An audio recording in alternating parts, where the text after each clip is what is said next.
What's up, everybody? Welcome to the Stocks channel. My name is Cory, and in today's weekend episode, we're going to take a macro level view at the stock market to figure out exactly what we should expect in the coming weeks. So we have a lot to go over today, so let's start out by looking at the S&P 500 SPX index. So let's crack open this chart and see what's going on in the stock market today. Alright, so I want to start out this weekend's episode by looking at a time cycle study of the SPX. This is a daily chart, but we're zoomed out here looking over a multi-year period. And we can see here that we have a very critical time cycle going on in the stock market. Going back to 2018, the bear market lows in December did start this cycle. And then going forward, we can see that this cycle has played out very importantly. In August of 2019, we did have a very weak period, and that did show in the cycles that we were about to see some weakness in the stock market. Again, we see the cycle predicting the lows in March. Even though it doesn't predict that it was going to be a crash, it did warn you to start getting ready for a major stock market correction or possibly weakness in the market. So coming out of the crash, we had another time cycle going out to October of about 2020, and that did predict the lows and the weakness in the stock market around the election year of 2020. Coming out of the election, we did see strength returning to the market, and now we see another critical major cycle coming into the middle of June. So right now, the number one thing I want you to know in this macro level analysis is that we're getting very close to my critical upside price targets, and the time cycles for critical stock market corrections or weakness in the market are timing up with weakness in middle of June. So that doesn't mean that you need to go buy a bunch of short positions or try to short this market, because remember, we still have a lot of potential upside in this market before the middle of June. So just want you to be aware of this, and I also want you to know that I'm going to be doing more updates like this on the Discord server. I want to give more content for you investors and more content for you long swing traders out there. And these time cycle studies mixed with my price targets and my daily analysis should help you very well prepare for what's going to come in the stock market. So while these time cycles and other information I'm providing won't be daily updates, know that they will be in the Discord server. So if it's something that interests you, now may be the best time to become a Discord member, because I do think there's going to be a lot of opportunity in the stock market in the year 2021. We could easily see a major critical stock market top and a major critical stock market bottom in this year, because there are a lot of events playing out and unfolding that could lead to massive volatility coming into this market. So on this view, you can still see that we do have our price target that has not been met at SPX levels of 4306, and we're coming into an incredibly risky area in the market right around the middle of June, where we could see a major stock market correction or a bottom in the market. Coming out of that, there will be another cycle that we can play into, and the question will be, are we going to be in a bear market or a continuation of a bull market around that time? So put this date on your calendar and don't forget it. And if you want constant updates on this, remember that they will be in the Discord server. Okay, now let's jump over to a weekly chart of the SPX, and remember that each candlestick on this chart does represent one entire week's worth of price action. We did have a very interesting week in the market, and we did have a lot of volatility. Intra-week, we can see that we wicked down to that support level right around 40.60, which also was one of our previous price targets. So we did find support at that level, and that's why I do like to keep these levels on the chart even after we've exceeded these levels, because previous resistance can be newfound support. So we did see the SPX finding support at that level, and we actually did see a pretty bullish close to end the week. The price action did close back above the 5 EMA, and we're still in this really strong bull trend, and we have yet to hit the price target above at 4306. So right now, remember that these candlesticks are bullish hammers. This wick represents a lot of buyers at the lower prices, and that means that the bulls stepped in and bought the dip. In a bull market, when you see people no longer buying the dip, that is the time to start panicking. When you see these large wicks at the bottom of a candle, that means buyers stepped in, and we do see continuation of the bull market. Typically, if you see a candle like this at an all-time high, that is a little more concerning. So we have seen those candlesticks type doji patterns before, and if they are at highs in the market, it could be getting a little riskier.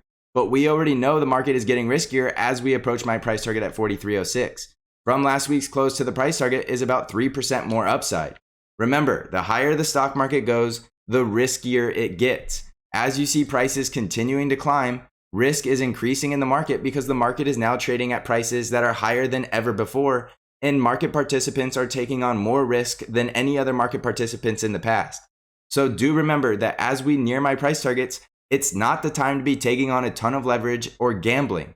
As we get closer to my price targets, you want to be getting more risk off, and you want to be locking in profits and raising cash and using that cash to buy the next opportunities, which would be the next dips or the next major stock market corrections. Remember, we're not interested in timing the market or trying to call a top. We're trying to protect our capital, and we're trying to be disciplined and profitable traders.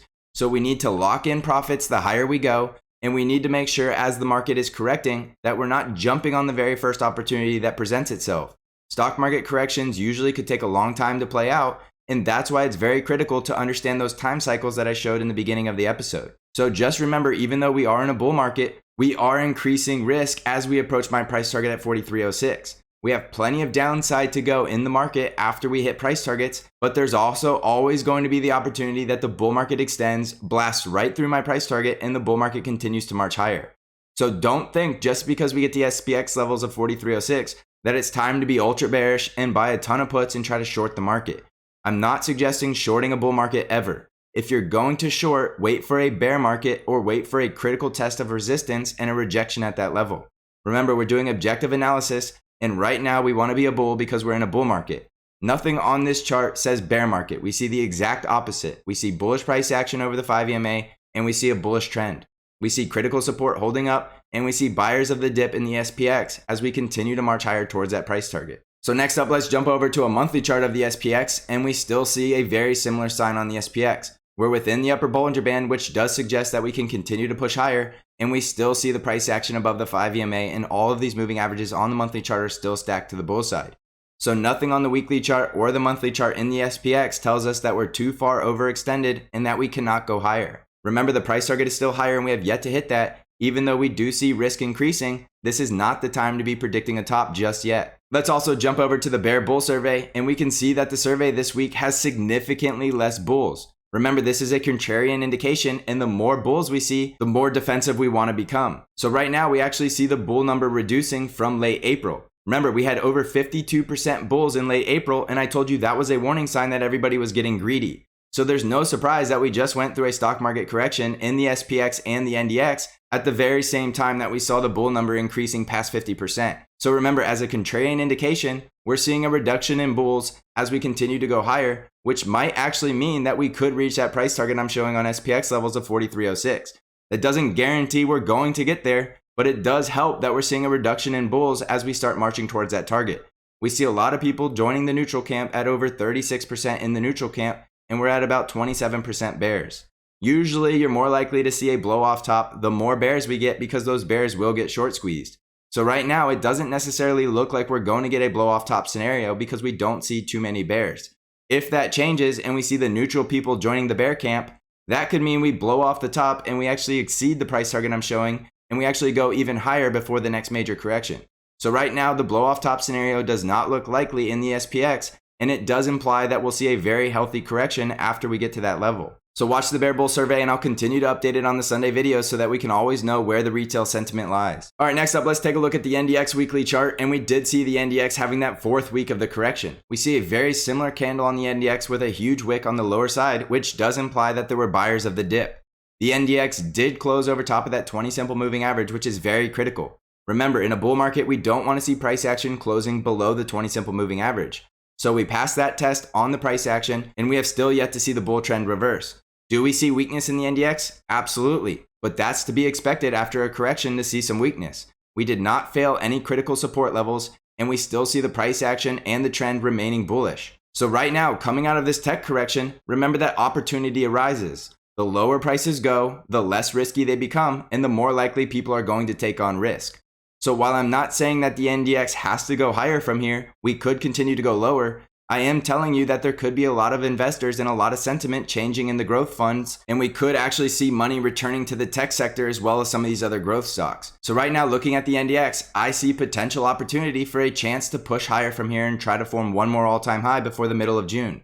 Remember, the price target on the NDX I have is 14,488, and we have yet to hit that target. Remember that I'm not guaranteeing that we have to hit that target, but that is the price target on a macro level view for the NDX, and we have yet to hit that level.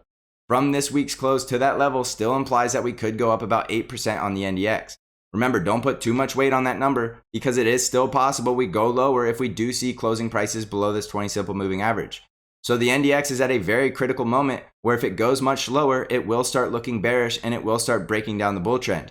However, it's sitting on a critical support level and it has a lot more upside if it does indeed reach my price target. On the monthly chart, we can still see plenty of upside potential in the Bollinger Bands, which does imply that we're not too far extended and we could continue to push higher. We see bullish price action on the monthly chart over the 5 EMA, with still all of the moving averages very positively sloping towards the bull side. On the Dow Jones weekly chart, we still see bullish price action over the 5 EMA and still holding on to the bull trend. We did see buyers of the dip in the Dow Jones as well, and we're only 1 week removed from all-time highs. So we're only 1 week removed from forming all-time highs in the Dow Jones. So 1 week of selling does not mean the bull market is over, and we still see the Dow Jones holding up above that critical 5 EMA as well as holding on to the bull trend. So the Dow Jones still looks very strong on this weekly chart. Switching over to the monthly chart, we can see a little bit different story, and it did look like the Dow Jones was getting a little too far extended. You can see the wick on the top of the candle on the monthly chart does show that we were outside the upper Bollinger Band, and that could have been why we saw some selling and some correcting in the Dow. Remember, anything that gets too far overextended is due for a pullback, and that's why we want to watch these monthly chart Bollinger Bands very closely.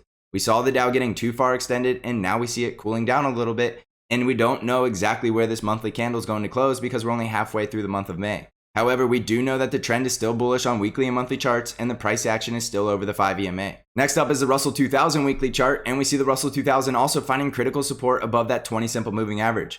We saw buyers of the dip, and we see the price action closing very close to the 13 EMA on this weekly chart. The bull trend is still intact, and we've seen the Russell 2000 going sideways and consolidating, going all the way back now to February.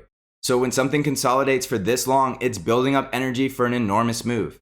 The Russell 2000 is about to release enormous energy to the upside or the downside, and right now it's still on a bull trend, still holding over top of the 20 simple moving average on the weekly chart. So the Russell 2000 could be due for another push higher to all-time highs before we see any major correction in the stock market. Going over to the monthly chart, we can still see we're well within the upper Bollinger Band, price action still above the 5 EMA, and we're still in a very strong bull trend. So the Russell 2000 could have a lot of opportunity, and it could be a great risk-reward trade right now if you know exactly where to set your risk levels and where you know to stop out if it does start breaking to the downside. Back on this weekly chart, you can see it has been consolidating in a really nice wedge sideways pattern, and that does imply that it's building up huge amounts of energy. Jumping over to the VIX weekly chart, we can also see another very bullish indication. We saw the VIX spiking into the week, going all the way into the high 20s, but what happened to close out the week is we saw the VIX getting crushed all the way back below support. So while the VIX should have had support at that 50 EMA in the low 20s, we saw that support level breaking down and the VIX closing much lower. The VIX did close below 20, which does imply that fear is actually leaving the market and the stock market correction could be over. If the VIX does start spiking back above 20 next week, we'll know the correction is likely not yet over and we could still be going lower. But right now, if you look at the VIX weekly chart, it implies that that was a quick elevator down correction sell-off and it could be already over and we could be going higher. So we see bullish price action on the VIX, and we still see the VIX in a downward trend with the price action below all of the moving averages except for the 5 EMA. On Bitcoin's weekly chart, we can definitely see weakness, and we see Bitcoin currently trading below that 20 simple moving average on the weekly chart. Remember that the critical level of support for Bitcoin was to hold up above 48,000. Right now, we see that level currently being tested, and we see that level failing. So if Bitcoin can't hold over 48,000, it has one more critical test right around 45,000. If 45,000 fails, we could see Bitcoin coming all the way back down to the 50 EMA, which is right around 33,000.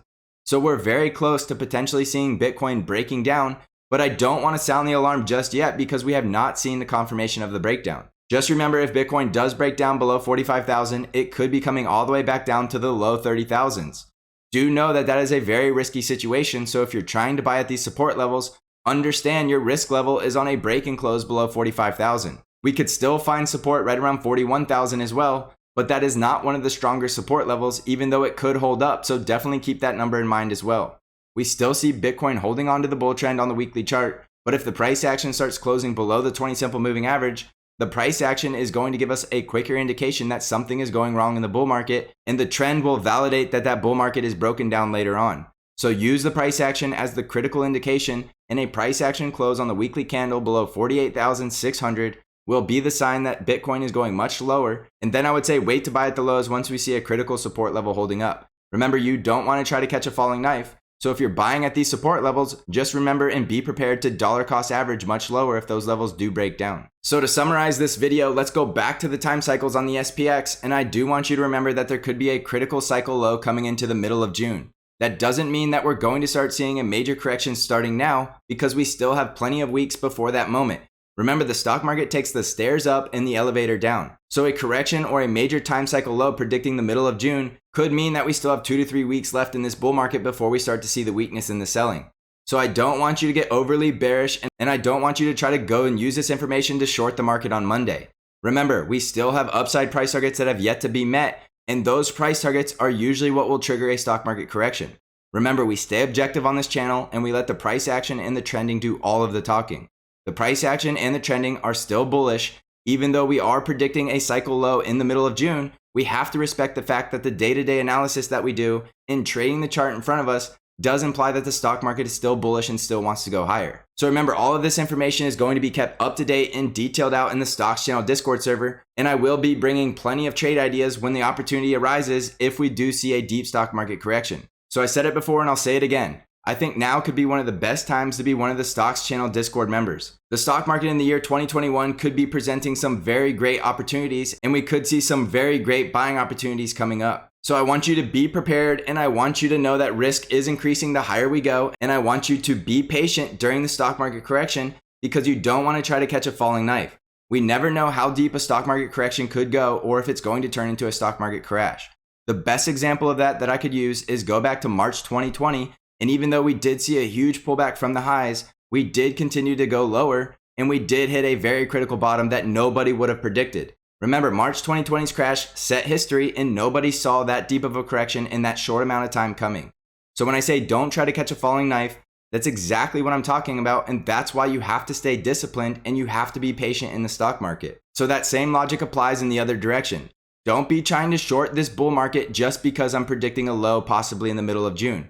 We're in the middle of May, so we still have a lot of time to go before that potential low. So remember, we're going to remain objective and take the stock market day to day and always try to stay on the right side of this market. So I really hope you all enjoyed this detailed, extensive macro level view of the stock market. And remember, if you're interested in becoming a Discord member, there will be a link in the description below on how you can join. So thanks for watching, everybody. I hope you're crushing this market. And as always, I will see you in the next episode.